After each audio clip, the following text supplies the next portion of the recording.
वो साल था 1911। भारत की आजादी का संघर्ष जारी था। उसी साल अंग्रेजों ने अपनी उदारता का परिचय दिया था जब ब्रिटेन के बादशाह जॉर्ज पंचम अपनी पत्नी के साथ भारत के दौरे पर आए थे। उनका यह दौरा भारत के लिए खास था क्योंकि उस दौरे में उन्होंने भारत के सबसे बड़े राज्य बंगाल के विभाजन पर रोक लगा दी थी और साथ ही उड़ीसा को एक अलग राज्य का दर्जा भी दिला दिया था। खैर, ये घटनाएं अभी आपको एक बहुत साधारण लगेंगी, लेकिन उस समय ये भारत की आजादी के लिए बहुत जरूरी थी। लेकिन हम बात बंगाल की नहीं करने वाले, बल्कि बंगाल के एक ऐसे इंसान की करने वाले हैं जिनके ऊपर उसी जॉर्ज पंचम के दौरे के दौरान देश से गद्दारी या कह ले अंग्रेजों की चापलूसी करने का आरोप लगाया गया। जी हाँ दोस्तों, हम बात कर रहे हैं रविंद्रनाथ टैगोर की, जिन्होंने इसी जॉर्ज पंचम के स्वागत में भारत का राष्ट्रगान पढ़ा था। तो क्या सच में भारत का राष्ट्रगान असल में अंग्रेजों की चापलूसी करने के लिए लिखा गया था, या फिर इस पूरी बात के पीछे कोई और ही कहानी है? आज के इस वीडियो में हम आपको यही बताने वाले हैं।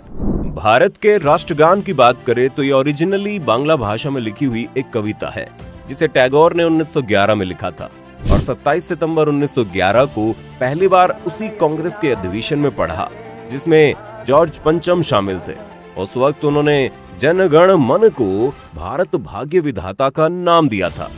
लेकिन यहीं पर एक रोचक बात और हो गई जिसे आपको ध्यान से सुनना चाहिए। उसी अधिवेशन में एक कवि जिनका नाम रामभुज चौधरी था, उन्होंने जॉर्ज को एड्रेस करते हुए उनकी तारीफ में कविता पढ़ी जिसका टाइटल था बादशाह हमारा। चूंकि उस वक्त चौधरी साहब को कोई नहीं जानता था और रविंद्रनाथ टैगोर पूरी दुनिया में पहचाने जाते थे, इसलिए अगले दिन जो अखबार छपे उनमें कुछ ने जानबूझकर टैगोर को बदनाम करने के लिए और कुछ ने उन बदनाम करने वाले अखबारों की नकल करने में ये खबर छाप दी कि टैगोर ने जॉर्ज पंचम की शान में कविता पढ़ी जिसका नाम भारत भाग्य विधाता है, जिसका मतलब है जो भारत के भाग्य का भगवान हो। और इन अखबारों ने रामभुज चौधरी की बात को दबा दिया। यही कारण बना कि पूरे देश में ये बात फैल गई कि टैगोर जो आजीवन अंग्रेजों का विरोध करते रहे, उन्होंने अंग्रेजों की चापलूसी क्यों की, जबकि सच्चाई कुछ और ही थी। क्योंकि उस सेमिनार में, जैसा कि हमने आपको पहले ही बताया था, कि जॉर्ज पंचम की तारीफ असल में किसी और ने की थी, लेकिन उसका सारा क्रेडिट टैगोर को मिला। इस अफवाह पर लोगों को भरोसा इसलिए भी होने लगा था क्योंकि 1913 में ही रविंद्रनाथ टैगोर को नोबेल प्राइज दे दिया गया, जिस अंग्रेजी सत्ता के करीबियों ने एक प्रोपोगेंडा के तहत ये कहकर प्रचारित किया कि टैगोर को नोबेल सिर्फ इसीलिए मिला क्योंकि उन्होंने अंग्रेजों की चापलूसी की थी। लेकिन जब इस मुद्दे को लेकर टैगोर से सवाल किए जाने लगे तो उन्होंने 1912 में साफ साफ ये समझाया कि उनकी कविता, जिसमें लोग भारत भाग्य विधाता का मतलब अंग्रेजों से निकाल रहे हैं, वो पूरी तरह से गलत है। उन्होंने ये भी कहा कि भारत भाग्य विधाता के केवल दो ही मतलब हो सकते हैं, या तो हमारे देश की जनता या फिर सर्वशक्तिमान ऊपर वाला। कोई अंग्रेज या अंग्रेजी शासक कभी भी इस देश का भाग्य विधाता नहीं हो सकता।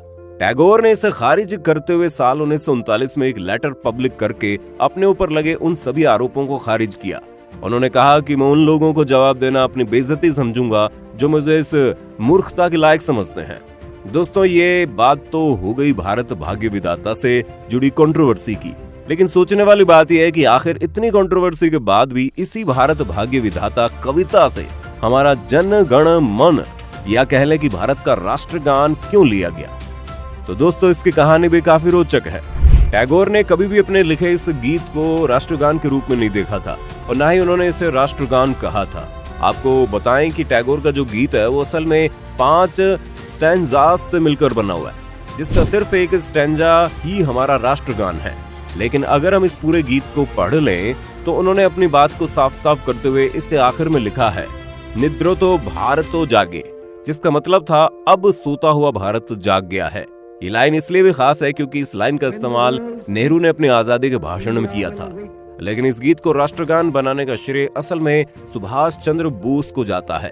अब आप कहेंगे इस कहानी में सुभाष जी कहां से आ गए? तो दोस्तों, ये बात सबको पता है कि सुभाष चंद्र बोस और कांग्रेस में बिल्कुल नहीं पड़ती थी और ये गीत भी एक तरह से कांग्रेस का ही गीत था क्योंकि टैगोर कांग्रेस और गांधी के सपोर्ट में थे, जबकि सुभाष को ना तो कभी कांग्रेस सही लगी ना ही गांधी की नीति। इसलिए जब सुभाष ने इस गीत को राष्ट्रगान कहा तो लोग हैरान थे। दरअसल हुआ कुछ यूं था कि सिंगापुर में आजाद हिंद फौज की एक महिला मंत्री, जिन्होंने जन गण मन को पहले सुन रखा था, वो उसे गुनगुना रही थी तभी बोस ने इस गीत को सुना और उन्हें ये गीत इतना पसंद आ गया कि उन्होंने अपनी आर्मी के लिए इसे एंथम बना दिया। नेताजी को लगने लगा कि जन गण मन ही वो गीत है जो अपने बोलों के साथ भारत की डाइवर्सिटी को एक साथ बांधने का काम करता है। इस गीत के बोल हर भारतवासी को आपस में जोड़ने का काम कर सकते हैं। इसी कारण उन्होंने सबसे पहले बंगला में लिखे इस गीत को थोड़ा सा आसान बनाने के लिए इसका हिंदी ट्रांसलेशन करवाया, जिसके बाद इस गीत को सब सुख चैन नाम से जाना जाने लगा और उसकी धुन जिसे टैगोर ने पहले ही बना दी थी, उसी पर 1942 में पहली बार इंडो जर्मन सोसाइटी की स्थापना पर सुभाष चंद्र बोस ने इसे गवाया और उसे आजाद भारत का राष्ट्रगान कहा। लेकिन इसके बाद भी देश करीब 5 सालों तक गुलाम रहा। इन सब विवादों और घटनाओं के बाद जब संविधान में भारत के तमाम प्रतीकों जैसे राष्ट्रीय चिन्ह, राष्ट्रीय ध्वज, राष्ट्रीय गीत को लिखा जाने लगा, तो सबसे पहले सवाल यही था कि आखिर देश का राष्ट्रगान क्या होगा। अब जब राष्ट्रगान के क्राइटेरिया को देखा जाने लगा तो उसमें ये बात शामिल थी कि गान ऐसा होना चाहिए जो पूरे भारत को रिप्रेजेंट करता हो और जिसकी धुन इतनी आसान हो कि जिसे खराब से खराब गाने वाला भी इंसान बड़ी आसानी से गा पाए। तभी नेहरू ने अपने प्रतिद्वंदी यानी सुभाष की इस बात को ज्यादा तरजीह दी, जिसमें उन्होंने जन गण मन को भारत का राष्ट्रगान माना था, ये कहते हुए कि इसकी धुन तो इतनी यूनिक है जिसे सिर्फ बजाकर ही राष्ट्रगान को प्रेजेंट किया जा सकता है। इस तरह से सुभाष चंद्र बोस द्वारा माना गया राष्ट्रगान जन गण मन भारत का राष्ट्रगान बना और उसे भारत के संविधान में भी मेंशन किया गया। इस गाने की अगर हम सबसे बड़ी खासियत देखें तो हम पाएंगे इसमें राष्ट्र के नाम पर दूसरों को मारने काटने की बातें नहीं थी, जो कि भारत की, बुद्ध की, कबीर की और सबसे ज्यादा महात्मा गांधी की संकल्पना थी। इस गान में सिर्फ भारत अपनी समृद्धि और सभ्यता को दुनिया के सामने प्रेजेंट करता हुआ नजर आता है।